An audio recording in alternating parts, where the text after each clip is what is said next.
Let me ask you something. When was the last time you lived even a single moment without worry? Not pretending, not laughing just to hide the pain, but truly feeling light, present, and free. Most of us are always waiting for things to be perfect before we allow ourselves to feel joy.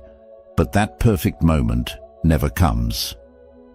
Buddhism teaches us that peace isn't found in the future. It's found when we stop running, stop controlling, and return to what's real. If you're tired of living in your head, if you're ready to stop worrying and start feeling truly alive again, then these 7 lessons may be the reminder your soul has been waiting for. 1. The present moment is the only safe place you'll ever have. One of the deepest truths in Buddhism is that real peace, real freedom, can only be found in the present moment. That may sound simple, but when you truly understand it, it changes everything. The past is gone. It only lives in your memories. The future hasn't happened yet. It only exists in your imagination. But worry doesn't care about that. It pulls you into a mental world filled with what-ifs and maybes. It creates worst-case scenarios, builds fears out of thin air, and convinces you that danger is always just around the corner. And because you keep thinking about those fears, your body and mind start to react as if they're real, even though you're completely safe right now. When you worry, you're not dealing with the actual moment you're in. You're living in a future that hasn't happened. You're suffering through events that exist only in your mind. That's how powerful thoughts can be. They can rob you of the peace that's already here. But the moment you bring your awareness back to what is truly happening, your breath going in and out, the feeling of your feet on the ground, the sounds around you, something shifts. Your nervous system begins to calm down. Your chest feels lighter, your thoughts slow, because the present moment is not just an idea, it's a place, a refuge. It's the only space where life is actually happening. Everything else is just noise. And here's the most important part. Worry cannot survive when you're truly present. It feeds on imagination. It dies in reality. When you are fully grounded in the now, there is no space for fear about what hasn't happened yet. The mind may still try to pull you back into worry. It may whisper, "What if tomorrow brings bad news?"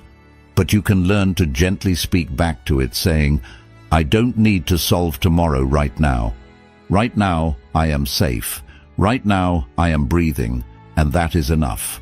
With practice, this return to the present becomes easier. It becomes your anchor, your home, your safest place to be. And the more you return, the more you realize you were never supposed to live in fear of the future. You were always meant to live in the freedom of now. 3. Acceptance is not giving up. It's giving yourself permission to breathe. We often confuse acceptance with weakness. We think that if we accept something difficult, it means we've stopped trying, that we've failed, or that we're giving up on changing things. But in Buddhism, acceptance is not about surrendering to helplessness. It's about letting go of the exhausting need to control everything that happens to us. When you constantly resist what life brings, whether it's a loss, a mistake, a delay, or an unexpected challenge, you create tension inside yourself. That tension becomes suffering, not because the situation is unbearable, but because your mind is fighting it so hard. Acceptance means seeing reality clearly and saying, "This is what's happening right now." It doesn't mean you like it. It doesn't mean you don't care. It simply means you stop pretending it's not real. You stop pouring energy into wishing it were different when in this moment it is not. And once you do that, something opens inside you. You stop clenching. You stop fighting against the tide. And in that softening, you can finally breathe again. Think about how much mental and emotional pain comes not from the event itself, but from your resistance to it. A relationship ends, and instead of grieving, we ask why it happened, how it could have been avoided, whether it could still be fixed. We relive it again and again, as if we could rewrite the past by worrying hard enough. But we can't, and the more we resist what is, the more we suffer. Acceptance is the moment you stop arguing with reality and allow yourself to feel what you feel, without judgment, without shame. That's when healing begins. This doesn't mean you stop trying to grow or improve your situation. It means you stop expecting life to match your plans in order for you to be at peace. You begin to realize that peace isn't the result of things going your way. Peace is what happens when you stop needing things to go your way. Acceptance creates space. Space for clarity, for wise action, for rest. It frees up the energy that was trapped in the endless cycle of frustration and fear. And in that space, you can move forward, not with anxiety, but with understanding, not with control, but with trust. Because you no longer need to win against life. You just need to walk with it. 4. Not every thought deserves your attention or your belief. The human mind is an incredibly powerful tool, but it can also be an incredibly noisy and confusing place. Every single day, thousands of thoughts pass through your awareness. Some helpful, many repetitive, and far too many based in fear, doubt, and insecurity. One of the core teachings in Buddhism is the understanding that you are not your thoughts. This simple truth, when fully grasped, can transform your inner life. Just because a thought appears in your mind doesn't mean it's true, and it certainly doesn't mean it deserves your full attention or your belief.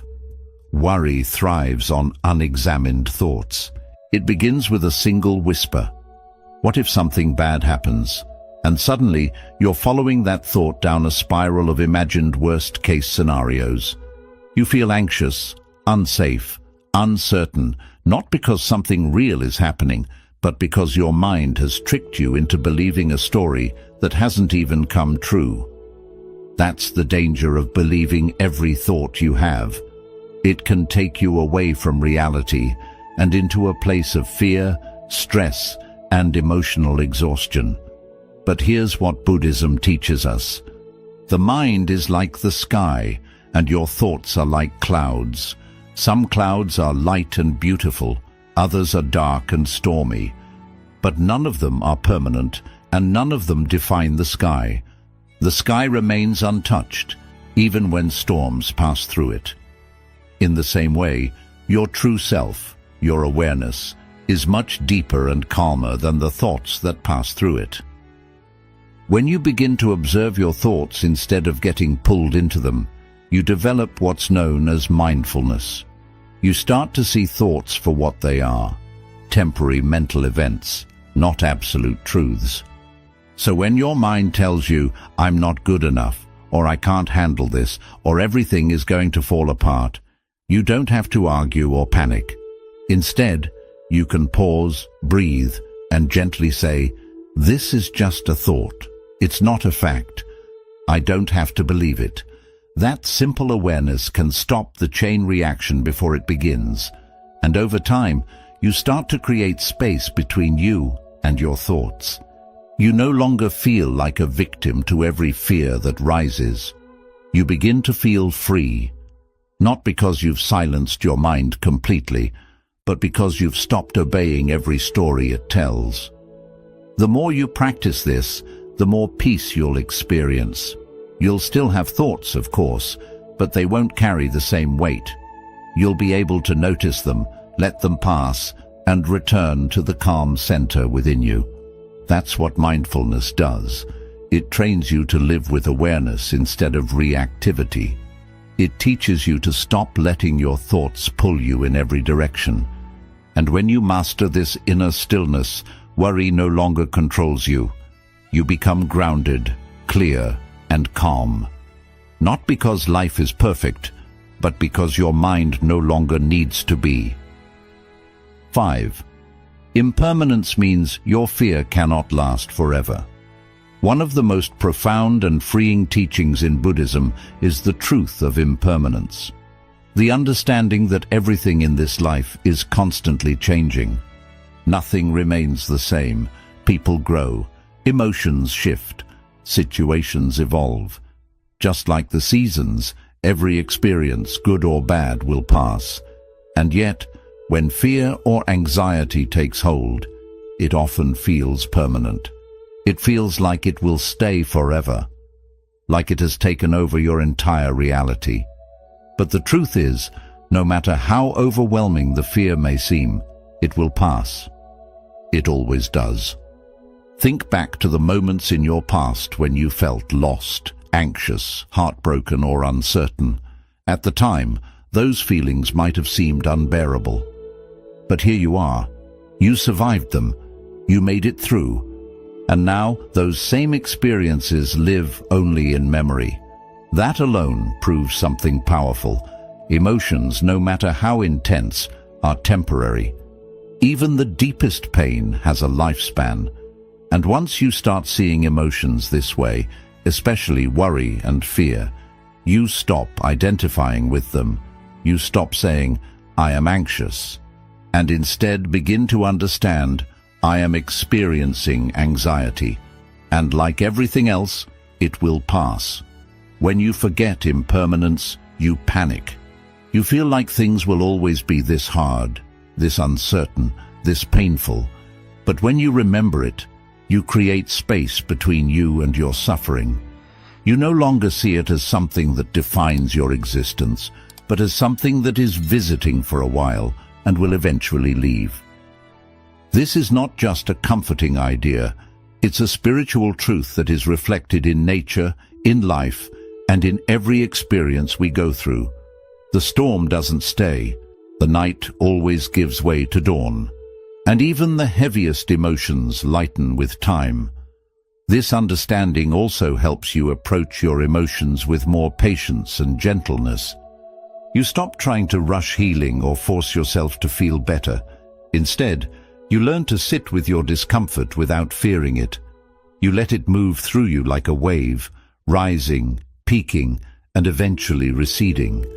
You learn to breathe with it, not fight against it. You trust the process, because now you know with complete certainty that you are not stuck. You are simply in a temporary moment of difficulty, and that moment, like all others, is already passing. So when worry shows up, and your chest tightens, and your mind begins spinning stories about what might go wrong, take a step back. Place your hand over your heart. Remind yourself gently, this is only a moment. It will not last. I have survived so many before, and I will move through this too. That simple reminder, spoken with awareness and care, can bring incredible peace to your inner world. Because when you stop fearing your fear and you start trusting the nature of impermanence, you unlock a kind of inner calm that no storm can shake. 6. Let go of control. That was never your burden to carry. One of the greatest sources of worry in life comes from the illusion of control. The belief that if we think hard enough, plan far enough, or try long enough, we can make everything go exactly as we want. We tell ourselves that if we just stay alert, we can prevent bad things from happening, avoid pain, and keep everything and everyone in perfect order. But this belief, while understandable, is a heavy burden to carry. Because no matter how hard you try, there will always be things beyond your control. Other people's choices, unexpected events, shifting circumstances, and even your own emotions at times. Trying to control everything doesn't bring peace. It creates anxiety. It builds a life based on fear, not freedom. Buddhism teaches us a different way. It encourages us to act with intention and wisdom, but without clinging to the outcome. This means you do your best in every situation. You show up fully. You give your energy to what matters. You respond with mindfulness, and then you release the rest. You trust that the river of life will carry you where you need to go, even if the path looks different from what you imagined. Letting go does not mean you stop caring. It means you stop suffering over what was never yours to control. It is not weakness, it is maturity. It is a different kind of strength. The kind that comes from knowing that peace matters more than perfection. Think about how many nights you have stayed awake replaying conversations, stressing over decisions you cannot undo, or fearing outcomes that have not even happened. All that energy, all that tension, and yet nothing changed except your exhaustion. The truth is, the future is not something you can fully shape through worry. It is shaped by presence, action, and trust. And when you realize this, you can begin to loosen your grip. You can breathe again. You can move more lightly through your life. Letting go of control also means releasing the belief that you must be perfect for things to work out. It means accepting that mistakes will happen, plans will shift, and uncertainty is part of the journey. But instead of resisting that truth, you begin to make peace with it. You start trusting that life has its own intelligence, that there may be a deeper order behind what appears to be chaos, and that trust becomes your anchor in times of change. You do not need to figure everything out right now. You do not need to have all the answers. What you need is to return to yourself again and again and ask, am I doing my part with presence and care? If the answer is yes, then let the rest unfold. Give life room to breathe. Give people room to be who they are, and give yourself permission to not know everything. The freedom that comes from letting go is not the kind that floats above life. It is the kind that sinks deeper into it. It allows you to show up with more love, more clarity, and more peace, because your energy is no longer wasted trying to control what was never yours in the first place. Speak kindly to the voice inside you that worries. Most people carry an inner voice that constantly worries, questions, doubts, and prepares for the worst. It appears in moments of silence, when you are alone with your thoughts, or when something uncertain appears on the horizon. It whispers things like, "Are you sure you can handle this?" Or, "What if everything falls apart?" This voice is not cruel by intention. It is not speaking to hurt you. In fact, it believes it is protecting you. It tries to prepare you for possible danger, heartbreak, or disappointment. But over time, that same voice becomes a source of stress and exhaustion. It keeps you in a constant state of alertness, draining your peace and stealing your joy. Buddhism teaches compassion, not only for others, but also for yourself, especially for the parts of you that feel afraid. Instead of fighting this inner voice, or trying to silence it with force and frustration, the healing path is to meet it with kindness and understanding. Just as you would comfort a frightened child who does not fully understand the world, you can begin speaking to your inner self with calm reassurance. You can say, "I know you are afraid. I know you are trying to keep me safe, but we are okay right now. We do not need to panic. Let us breathe and take things one step at a time." When you move from judgment to compassion, something powerful begins to happen within you. The fearful voice no longer needs to scream in order to be heard. It softens.